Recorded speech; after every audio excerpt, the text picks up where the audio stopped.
Hi friends, 'Baahubali' చిత్రాల తర్వాత ప్రభాస్ పూర్తిగా పాన్ ఇండియా హీరో అయిపోయారు. అందుకు తగినట్లు ఆయన ఎంచుకునే కథలు కూడా ఉంటున్నాయి.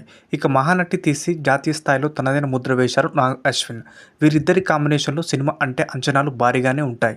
అందుకు తగినట్టుగానే ఓ పాన్ వరల్డ్ సబ్జెక్ట్ను ఎంచుకొని పురాణాలు ముడిపెడుతూ 'కల్కి 2898 AD'తో ప్రేక్షకుల ముందుకు వచ్చారు. భారీ బడ్జెట్, 4 ఏళ్ల అమితాబ్, కమల్ వంటి అగ్రతారలు నటించడంతో యావత్ భారతీయ సినీ పరిశ్రమ దృష్టిని ఆకర్షించింది.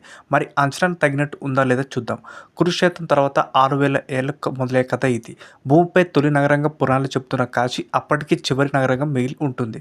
భూమిపై ఉన్న అన్ని వనరులు పీల్చేసి స్వర్గం లాంటి కాంప్లెక్స్ నిర్మిస్తూ పాలిస్తుంటారు సుప్రీం యాస్కిన్ కమల్ హాసన్. కాశీలో బౌంటీ ఫైటర్ అయిన భైరవ యూనిట్స్ సంపాదించి కాంప్లెక్స్ వెళ్ళి అక్కడ ప్రయత్నాలు ఉంటాడు. సుప్రీం యాస్కిన్ తలపెట్టిన ప్రాజెక్ట్ కేక్ కోసం కాంప్లెక్స్ సైన్యం కాశీకి వచ్చి గర్భం దాల్చే అవకాశాలున్న అమ్మాయిలు కొనుగోలు చేసుకుని వెళ్తుంటుంది. అలాగే ఎంతోమంది అమ్మాయిల్ని వారి నుంచి సిరం సేకరిస్తూ ప్రయోగాలు చేపడుతుంటారు.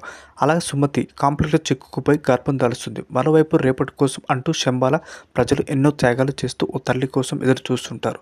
ఆ తల్లి సుమతి అని నమ్ముతారు. మరి ఆమెను కాంప్లెక్స్ ప్రయోగాల నుంచి ఎవరు కాపాడారు అనేది చూద్దాం. హాలీవుడ్ చిత్రాలు చూస్తున్నప్పుడు మనం ఇలాంటి సినిమాలు తీయలేమా అని ప్రపంచాన్ని మొత్తాన్ని కూర్చోబెట్టి మన కథలు చెప్పగలమా అనిపిస్తుంది. ఈ ప్రయత్నాన్ని విజయవంతంగా మనదైన శైలిలో కథతో చేసి చూపించారు దర్శకుడు నాగ్ అశ్విన్.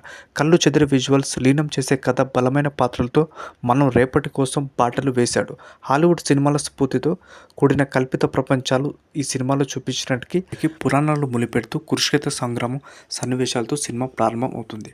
కథ ప్రపంచాన్ని, పాత్రల్ని పరిచయం చేస్తూ మెల్లగా అసలు కథలు తీసుకెళ్తుంది.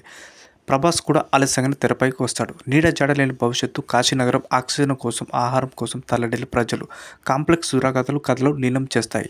పాన్ ఇండియా ట్రెండ్ మొదలయ్యాక అడుగడుగున హీరోల ఎలివేషన్ సన్నివేశాలు చూపిస్తూ సగం సినిమాను నడిపిస్తున్నారు దర్శకులు. కానీ నాగ్ అశ్విన్ ఇందులో హీరోయిజం కంటే కూడా కథకే ఎక్కువ ప్రాధాన్యత ఇస్తారు. కథలో 3 ప్రపంచాలు వీటి కథ భిన్నంగా ఉండేలా ఆవిష్కరించిన తీరు కట్టిపడేస్తుంది. ప్రథమార్థంలో అక్కడక్కడ సన్నివేశాలు కొంత వేగం తగ్గినట్టు అనిపించినా ప్రభాస్, అమితాబ్ బచ్చన్ మధ్య సన్నివేశాలు మొదలైనప్పటి నుంచి ఏం జరుగుతుందా అనే ఉత్సాహం మొదలవుతుంది. చిన్నపిల్లలు సైతం ఇష్టపడే ప్రభాస్ కామిక్ బాగుంటుంది.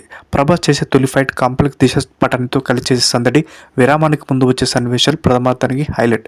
ద్వితీయార్థంలోనూ అమితాబ్, ప్రభాస్ మధ్య సన్నివేశాలు, సుమతి పాత్రలో ముడిపడిన కథ కీలకం. పతాక సన్నివేశాలు సినిమాను మరో స్థాయి నిలబెట్టాయి. భారతీయ పురాణాల్లోని సూపర్ హీరోలు ఎలా ఉంటారో మచ్చు కొంచెం చాటేలా ఉంటాయి సన్నివేశాలు. రెండో భాగం నుంచి కథ భైరవ వర్సెస్ యాస్కిన్ ఉంటుందనే సంకేతాలు తొలి భాగం కథ ముగుస్తుంది. ప్రభాస్ పాత్రకు సంబంధించిన క్లైమాక్స్ వచ్చే ట్విస్ట్ అభిమానులతో విజిల్స్ వేయించడం ఖాయం. భవిష్యత్ కాశీకి కాంప్లెక్స్ మధ్య కొన్ని సన్నివేశాలు లాజిక్కు దూరంగా ఉన్న వెండి తెరపై కొత్త ప్రపంచాన్ని తెరపై ఆవిష్కరించడం దర్శక నిర్మాతలు సాంకేతిక బృందం విజయవంతమైంది. ప్రభాస్ తన కటౌట్ తగ్గ పాత్రలు ఒదిగిపోయారు. కథ ప్రధానంగా సాగే సినిమా కావడంతో ప్రభాస్ పాటు ఇతర పాత్రలు బలంగా కనిపిస్తాయి. కొన్నిసార్లు కథంతా అమితాబ్ బచ్చన్, దీపికా పదుకొనె చుట్టూనే సాగుతున్నట్టు అనిపిస్తుంది. అమితాబ్ బచ్చన్ ఇమేజ్, ఆయన నటన ఈ సినిమా బాగా ఉపయోగపడుతుంది. ఈ వయసులోనూ ఆయన పోరాట ఘట్టాలు చేసిన తీరు ప్రేక్షకులను కట్టిపడేస్తుంది. బాహుబలి ప్రభాస్ కటౌట్ ధీటుగా కనిపించే పాత్రతో మరొకరికి ఊహించలేని విధంగా అమితాబ్ బచ్చన్ నటించారు. డీ గ్లామరస్గానే అయిన దీపికా పదుకొనె బలమైన పాత్రలో కనిపిస్తుంది. దిశా పటాని పాత్ర మెరిసి అలా మాయమైపోతుంది. శోభన, అన్నాబెన్, పశుపతి, మానస్ పాత్రలో స్వార్థ్ చటర్జీ తదితరులు పోషించిన పాత్రలు పరిధి తక్కువైన ప్రభావం చూపించారు.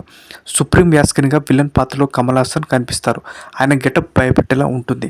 ఇందులో ఆ పాత్ర పరిధి తక్కువే అయినా పరిచయం చేసిన తీరు, మంచితనం ఎంత మారుతుందో చెప్పే మాటలు ఆలోచింపజేస్తాయి. రెండో భాగంలో మాత్రం భూకంపమే అనే సంకేతాలు ఇస్తారు. మరోవైపు 3 గంటలు నిడివి ఉన్న సినిమా అలా సాగుతూ ఉండడానికి కారణం అతిథి పాత్రలు. అలా కనిపించిన ప్రతిసారి థియేటర్లో జోసు వస్తుంది. సామాజిక మాధ్యమంలో వైరల్ అయిన పేర్లు రామ్ గోపాల్ వర్మ, రాజమౌళి, విజయ్ దేవరకొండ, మృణాల్ ఠాగూర్, దుల్కర్ సల్మాన్ పాత్రలు కథానుసారం ప్రవేశపెట్టిన తీరు అలరిస్తుంది. సాంకేతికంగా సినిమా ఉన్నతంగా ఉంది.